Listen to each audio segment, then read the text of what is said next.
ঢাকার ব্যস্ত এলাকার মাঝেই রয়েছে কলাবাগান।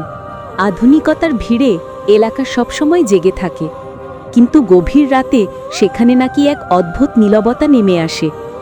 সেই নীরবতার মধ্যেই লুকিয়ে আছে বহু বছরের এক ভয়ঙ্কর রহস্য। রাত প্রায় 2:30টা। রাফি তার বন্ধুর বাসা থেকে ফিরছিল। শর্টকাট ধরতে সে পুরনো গলিটা দিয়ে হাঁটছিল, যে গলির শেষে আছে পরিত্যক্ত একটি বাড়ি।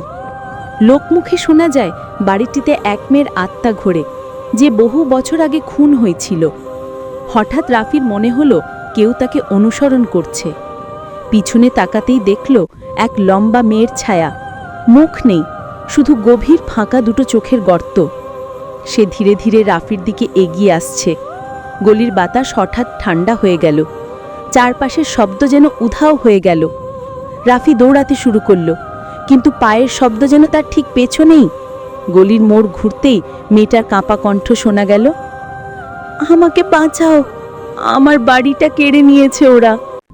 রাফি আর পিছনে তাকায়নি, প্রাণপণে দৌড়ে রাস্তায় উঠে আসে।